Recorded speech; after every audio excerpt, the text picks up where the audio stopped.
You and I are living in a world today that has a lot of the restrictions and limitations that existed in the past removed. Today, it's significantly easier to stay in touch with people, communicate with others around the world, and find any kind of information we want at the click of a button, a tap, or a swipe.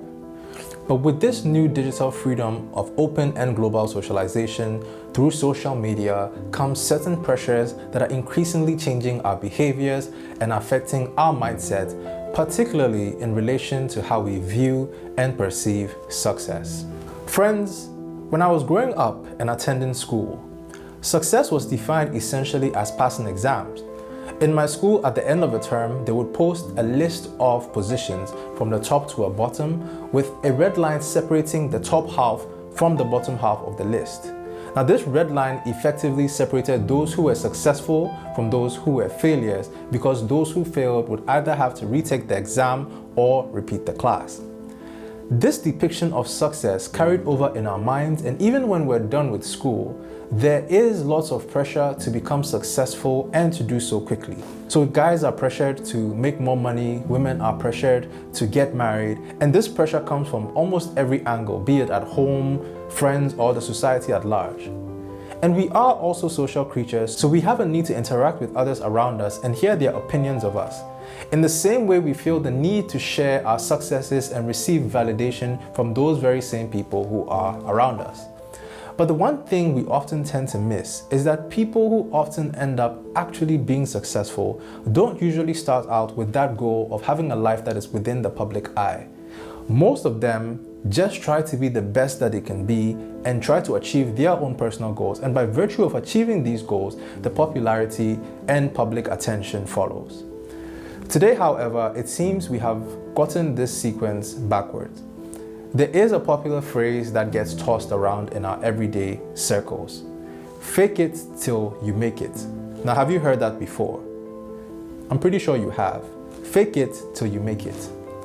I actually believe that the original intent for this message was for people to believe and visualize their success in advance as a motivator on their journey towards achieving their goals.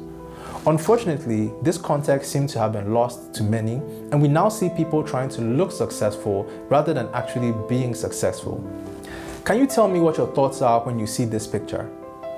Now, this apparently is someone who is living in one of our small towns in Ghana in a rented one-bedroom apartment, but drives a Lamborghini Huracan.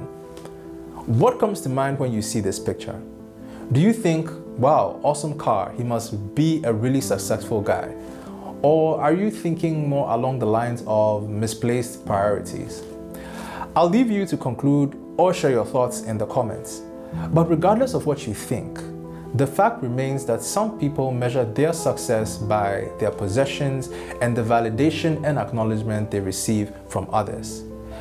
I have a story similar to our Lamborghini friend, which gives me a better perspective into this way of thinking.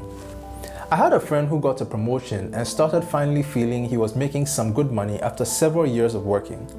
Ever since I had known him, he had wanted to own a land to start a building or a home, or to put up a warehouse for a business idea that he had for the future. But when he eventually got this money, he was conflicted. And I could understand the source of his conflict.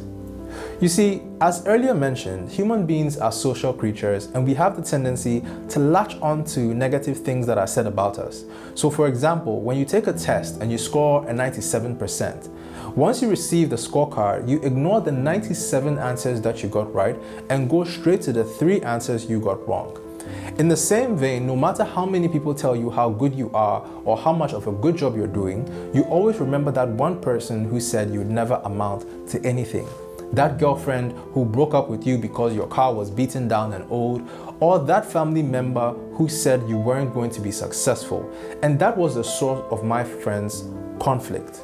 If he bought the land somewhere in the outskirts of town like Ibri, how would people who had badmouthed him his whole life see that as evidence of his success? So what he did instead was to take an additional top-up loan and bought a highly spec'd up SUV because that was more mobile, and he could now drive it back to his old neighborhood and show that old girlfriend or his naysayers that he had actually arrived. And this is all well and good, but the reality remains that at the end of the day, when you go back home and look yourself in the mirror, when no one else is around, can you say that you feel fulfilled? Is that what really brings you the satisfaction of success? That question always falls to you. So my friends, my message today is simple. Success is personal. Each individual's definition of success is going to be different and unique to them. It's about what you set out to achieve, your goals and your values. Are you making progress? Are you making the impact that you want? The worst trap we can fall into is living our lives to show others that we have succeeded. I have another friend, a lady this time. She was the stark opposite of me when it came to our academics. So I had a type of report card where you would see almost every letter of the alphabet. So an A here, a B there, an E, an F, a C. I basically averaged out as a C student. But she, on the other hand, was a straight A student who was also very good at learning other languages.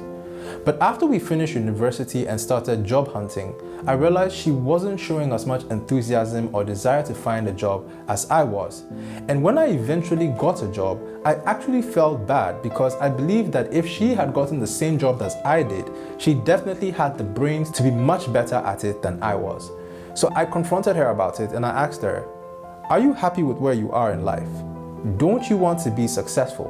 Why are you being so lethargic about finding a job?"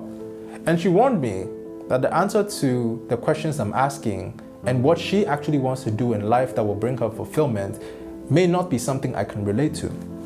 So I asked her to try me.